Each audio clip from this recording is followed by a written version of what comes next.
Waterfall, the CCW podcast. Hello and welcome to Waterfall. It's the water saving podcast. We're all about water here on Waterfall. I'm Mike and I am here with Karen. Hiya, Karen. Hello. You are looking really happy and smiley today, Karen. Is it because it's slightly later in the day? It might well be. And producer Tom, he's also here. He's lurking. He's well lit. Hi, Tom. Hi everyone. Hi Mike. Hi Karen. This is a very special episode in the history of Waterfall, so excited for you guys to hear it.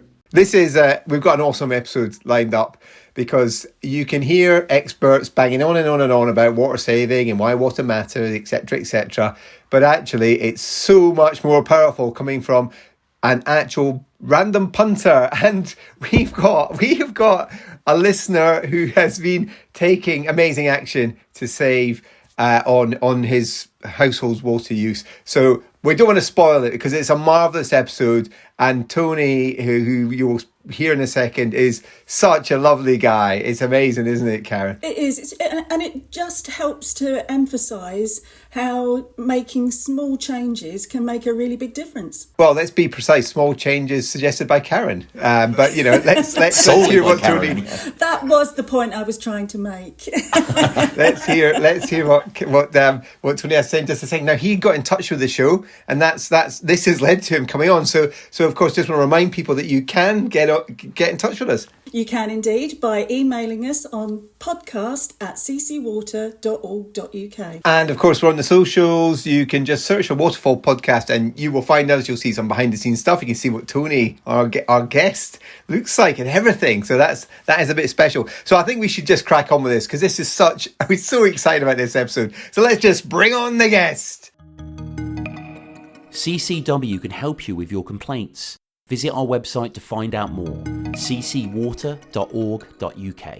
So it's a very warm Waterfall welcome to Tony Valentin. I'm sure I've said that wrong now. Hi, Tony. No, it's perfect. You said it perfectly. You are our super fan. Yes, absolutely. The fact that there's a large ocean between us has not diminished my enthusiasm. Well, podcasts bring the world together. Absolutely. And we're certainly doing that here. Tony, just let's just give some context. You've been listening to Waterfall and you've gone on a bit of a water conservation journey. You got in touch with the show, didn't you? Yes, I did. I picked up your podcast doing a search on my iPhone. And I thought it was interesting, but I was a few episodes behind. So I first spent a day or two catching up on your episodes before I was, current. And once I learned some of the tips that you began to share, I knew that there was a treasure trove here. And every time an episode comes up, I listen to it the very first day that you publish it. Well, this is music to our ears, and let's just drop that hint to all our other listeners. Don't forget to hit that subscribe button; it's really important. But so obviously, from your accent, you're not from the UK. Just tell us where you were speaking to us from. Well, I was born and raised in Brooklyn, New York, and I currently live in Orange County, New York, which is about 77 miles northwest of New York City. And I'm retired school teacher. So it gives me the opportunity to do these kind of personal experiments with water conservation that I otherwise would not have been able to if I was working full time. Oh, fantastic. Well, I'm glad you've tuned in from across the ocean and glad you're finding the tips useful. Just some context for us in terms of the water resource situation in the USA and in New York State. What is the situation there? Is it water scarce? Wow, the country covers the spectrum. On one end, where you have an abundance of water, that would be the northwestern states like Washington and Oregon. As far as scarcity to the point of tremendous legal problems and water rationing, that would be the American Southwest. Here in the Northeast, we have no water shortage per se, but there are moments when we go through periods of drought. So up until about a month and a half ago, my county was in a drought status, but we've had quite a bit of rainfall in the intervening days, and now we're out of that drought condition. That's very interesting. So when you have a drought condition, do you have any restrictions imposed on you? Well, the drought conditions that we recently had, the only condition, because there are various levels of severity of drought, and we were in the lowest level. So what they're looking for are for people using their garden hoses. I know you have a different name for that in Britain, but they don't want people washing their cars. Watering the lawns, not a problem, but washing cars and letting I think you call it a hose pipe, the garden hose, from running without anyone using it, like letting it drain into the street. So they're not severe restrictions, but in the American Southwest, it's very bad. Do you get the sense, Tony, that water conservation is something that people have on their minds, or is it something that people kind of take for granted? Speaking just for my area, I think they take this for granted. I don't think anybody thinks about water conservation here. It troubles me, and sometimes when my neighbors see what I'm doing, I tell them, what I'm attempting to do and why I'm doing it. But the regular person on the street, I don't think they give two thoughts about this. That's interesting because it's not dissimilar to the situation that we have in the UK. There is a sort of perception that there's we're a very wet set of islands, and people can pretty much take their water supply for granted. Absolutely. I've heard in previous episodes the discussions that you've had, and basically we have the same issues here. People are so used to just turning the tap and seeing water come out that they turn a blind eye to areas where they could conserve some of that water. Or in some cases, they may have repairs that they can do in their homes, and they just postpone it because, we don't get charged a very high rate for our water, which I think is another problem, which leads to waste. It's so inexpensive that if it's like dropping a bottle of water on the ground and you see the spillage, no, all right, big deal. I could buy another bottle. So, the low price and the fact that it's so readily available are two things that keep water from being foremost in my neighbors' minds. No, I was just going to say, with that in mind, I just wondered what has sort of driven your interest in water conservation. One, about a year ago, well, in early 2021, I took a cross-country trip in my vehicle. And I drove through, I went to visit my sister in California. So I drove through the American Southwest. Well, so you drove coast to coast? Yes. Wow. And again, because I'm retired, I wanted to take some time out to do something that I've always thought of doing, but I just didn't have the opportunity. But I drove through the American Southwest, and everything I have heard, being a former history teacher, I kept up with my reading and things of that nature, and driving through the region just brought it to my attention on a firsthand basis that what people in Arizona, Nevada, Southern California, what they're struggling to get, we here in New York, we don't give two thoughts about it. None whatsoever. So when I'm over there, I'm looking, the landscape is completely parched, and you don't see any signs of people using water on their lawns.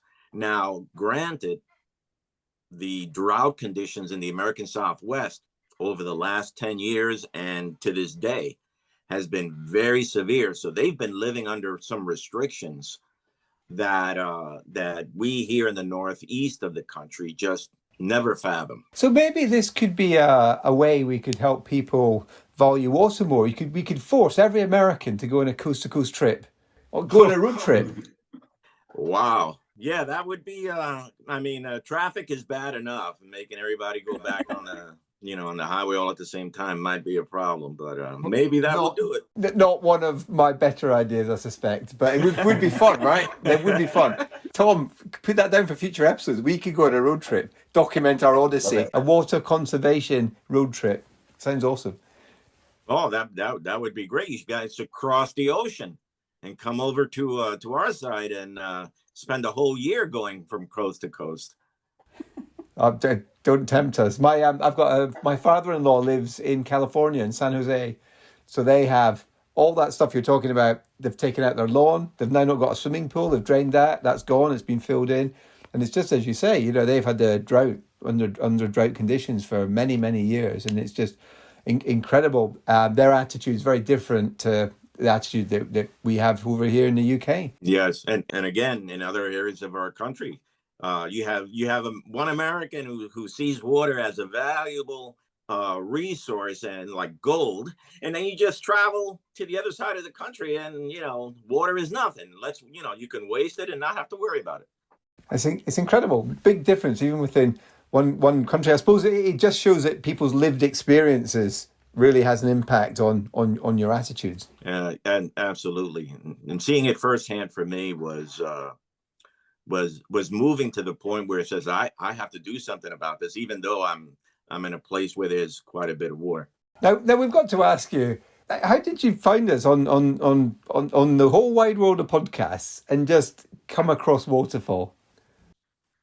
I just I did several searches, and when the list of podcasts pop up, I read the descriptions, and I've been listening to podcasts since it first emerged as a media source, quite a few years ago while I was teaching. And students being the way they are, young people, they're very open to new forms of media. So I thought podcasts might be a way for me to find new sources of information for my students. So back then, I would go in and I would do searches, but in this particular case, water was the key. So I just put water in the search in my Apple Podcasts. And then I got quite a bit of results. So I went through each one and read the descriptions and just knocked out the ones that sounded frivolous, non-academic, non-impactful, knocked those all out. Then I ended up with 2 or 3. And all those other of the few that I actually downloaded podcasts on and tested them out, yours is the only one that survived. The other ones were deleted. So your podcast has gone through a rather vigorous,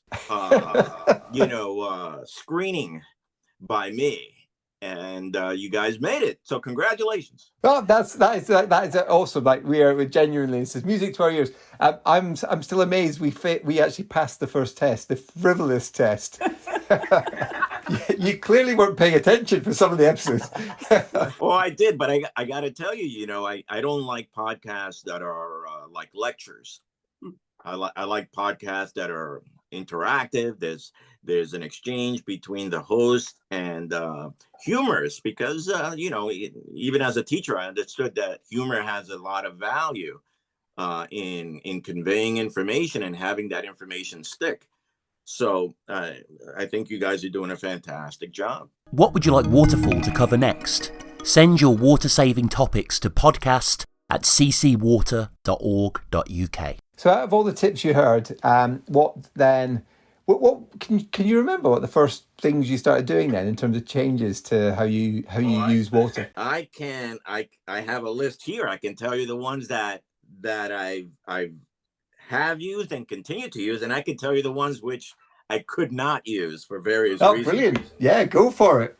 All right. So the ones that I heard mentioned, and I went ahead and I started incorporating them, and remain to this very day a daily tool for me.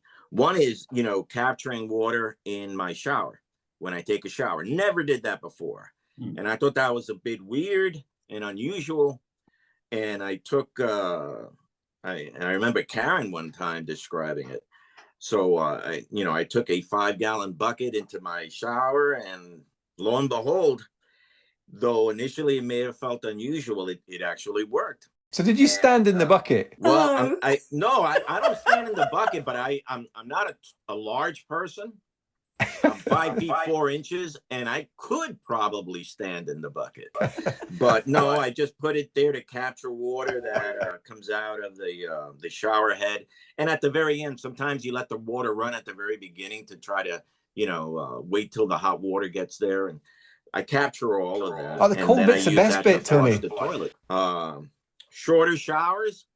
Now, I must admit that I already took very short showers already as a byproduct of my time in the U.S. Army, where showering had to be very, very quick.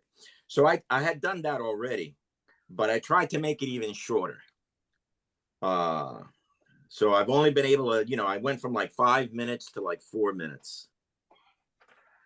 The third one is capturing water in the sink, the kitchen sink, when I wash dishes or fruits and vegetables and things like that. I remember an episode where that was one of the tips offered. And again, Karen was the one that was talking about it. It's always Karen with the good ideas. I know. I think she's the brains of the operations. She is. Oh, can I get a T-shirt with that printed on, please? The other one was one where you were talking about toilets, and there was this issue that you were encountering where there are buttons on these toilets, and the buttons are not designed well enough to indicate which one is for a full flush and which one is for a partial flush. But I think in that same episode, someone mentioned about putting something in the tank that would occupy some of the volume in that tank.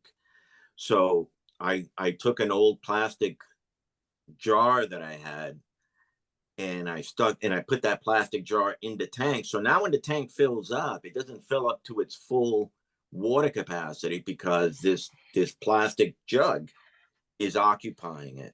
So now there's less water in the tank when it fills up, and then when you flush it, it's only going to flush that smaller quantity. The fifth item, and this relates to something that Mike was talking about concerning peeing in the shower. Awesome. I'll cover my ears at this point. Let me explain, because that's not what I'm doing. That happens to be one of the tips that I don't adopt. What?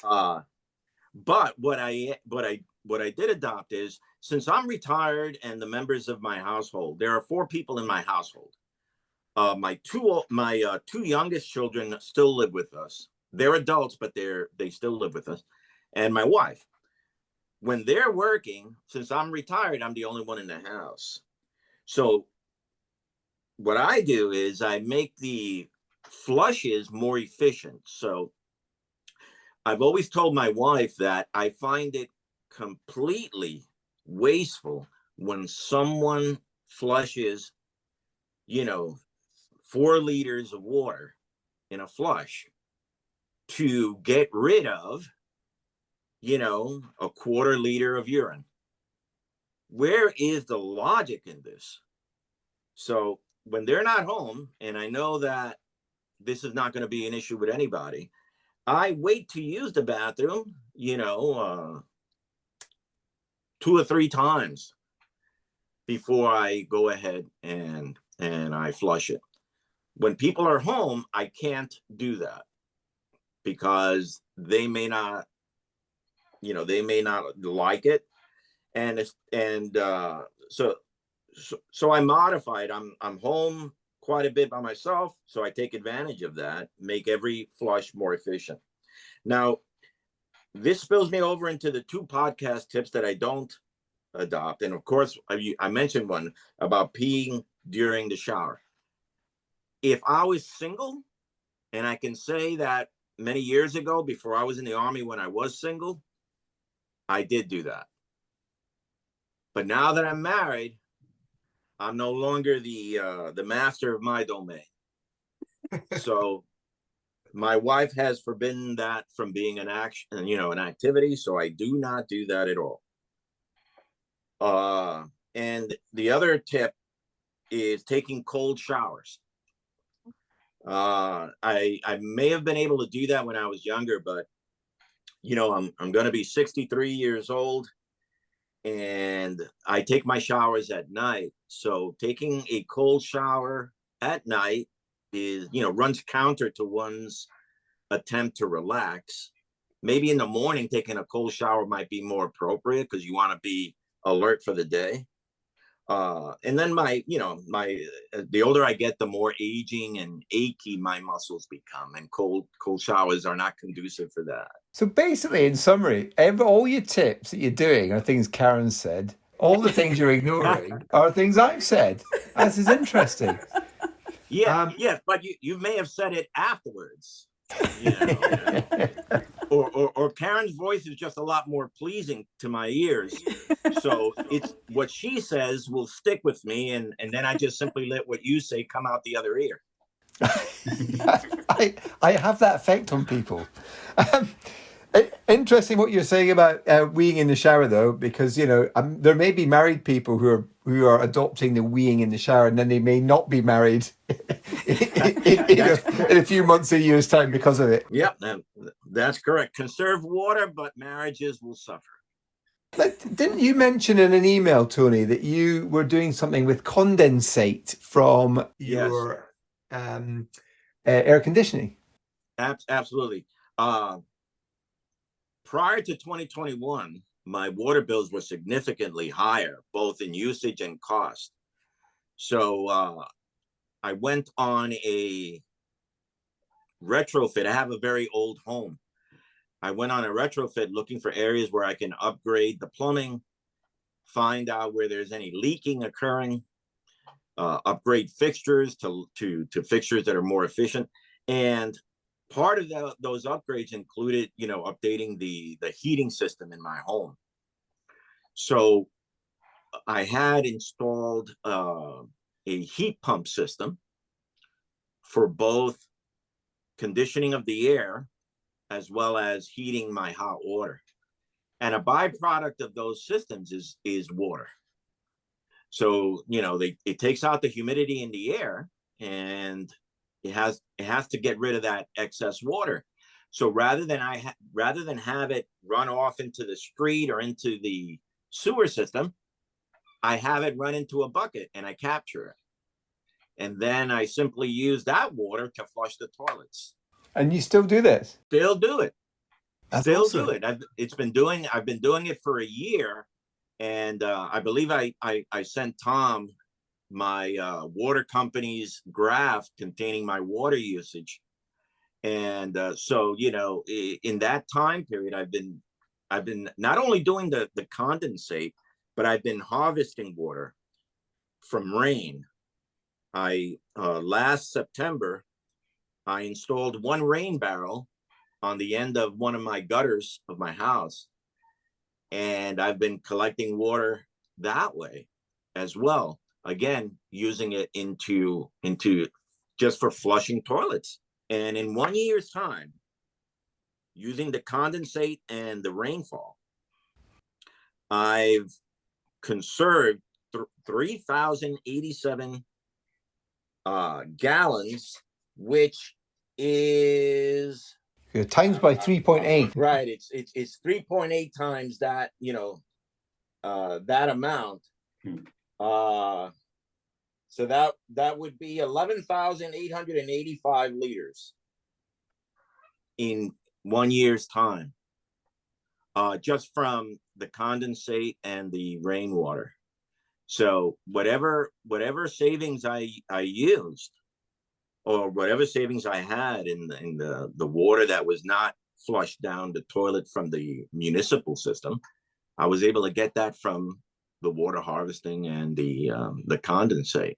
That's really interesting, because one of the things, as you'll know only too well, that we do encourage people to do is to see the opportunity to use the water that falls on their property. It makes absolute sense, doesn't it? And certainly if you're a keen gardener, the plants prefer it anyway. Oh, absolutely. I really don't garden. Yes. My son. You're back on my team now, Tony. You're on Team Mike now. All right, but I, it's not all roses there, Mike, because my son and my wife do garden. So I've told them to use the water that we've been getting from the rain harvesting, and so we haven't had to use any water, and we don't have a lawn, so we haven't had to use any water for our gardening purposes from the municipal system. And I remember Karen was talking about water butts on an episode, and I have 2 water butts in addition to that water barrel that captures the rain. I have 2 water butts that I use for storage of the excess water, and I have those in the backyard. And because we live in an area where there's quite a bit of rainfall, that one rain barrel produces more water than we need. Just that one. And there are actually 2 other areas on my house where I can put 2 more rain barrels. But that one rain barrel and the condensate that I get from my systems is more than I can use. It just shows the advantage of collecting it, right? Yeah, Absolutely. So I've got to ask, while we're on the topic of gardening, where does mulching fit in to your gardening approach in your house? Wow, I have to tap into Karen. Mulching, absolutely pivotal. Absolutely pivotal. No! I'm so sorry. I am so sorry. I'm on such a losing streak. I'm in charge of the composting of our kitchen scraps, and when I mow the grass in my backyard, I have to compost all of that, and I use part of that to mulch the garden that my wife and my son have. They don't do it. I do it because I'm in charge of the compost and everything. I don't want them touching my compost, So I do that, and they've gotten quite a bumper crop. And I tell them that it's because of that mulching and the compost that I provided them, that their work was very minimal in the positive results that they've gotten. It was all that other stuff that doesn't get mentioned, but is absolutely important. And do you recall our episode where we mentioned wee cycling, which absolutely. And as soon as you said that, I did a search, and there is an institute here in Vermont, which is about a 2-hour drive northeast of where I live. And that's all they do. They go to communities within their area in Vermont, the state of Vermont. They distribute these weed collectors. These are like urinals that they've devised for people to have in their homes. They'll give it to you for free. And your only contribution to this is that every week or so they'll come and they'll collect this urinal with your urine. They collect it, they'll put it in their truck and give you the urinal back. And then what they do is they take this urine and they bring it to a facility where they pasteurize it. And once it's pasteurized, they disseminate it to the local farms for the purposes of ridding chemical leaching into the environment of these artificial fertilizers, and also to conserve water usage in individual homes. So I've actually attended one of their seminars, it's fantastic, absolutely fantastic, and I've begun to use some of their principles myself in because they have ways of composting using urine. Wow, I'm so glad I asked that question. I feel like I'm back in the game now. Yes, absolutely. When you said that, I said, "There's no way anybody does that." And boy, was I wrong. So you gotta, you're on the cutting edge there, Mike. Very good. Are there any other tips then that you've not mentioned yet that you're doing? Yeah, I think my biggest effort now is just to make it spread. I've gotten my wife and my son to begin to incorporate the usage of water, rainwater and the condensate water into the toilet and before they flush. And I want to expand that, but I ran into a bit of a roadblock because bringing in the rainwater is pretty heavy, bringing it in. And I think the best way to deal with this problem is to have it pumped into my home through some kind of a pumping mechanism. But I have to find a plumber who is willing to take that, that project up. I'm not sure any of them will, because it's not something that anybody does in my region. But that's my biggest effort now, is to expand it, because we went from 103 liters per person per day to 93 liters per person per day. And because I'm not using municipal water for these flushes, I'm using rainwater, which didn't cost anything, my water bill has gone down. So from 2021 up until the present, I have $160 per year in water savings. And, they charge half a penny per gallon. So it's very inexpensive, so $160, that's quite a bit of water. That's very impressive. That I'm saving from there. So again, if I can get my family to go a little bit into it, for example, they haven't adopted the sink capture, the kitchen sink capture thing. So I'm doing it on my own. But if I can get them to do it, I'll get a little bit more savings there. If I can incorporate the second bathroom, all of this is just done through one bathroom, one toilet. So if I was to expand this to the second toilet, the savings would be there as well. So there's a lot of hope that it'll get even better. Well, do you know what's really impressive about the figures that you're quoting there is that your 93 litres per person per day would be an impressive figure in the UK context.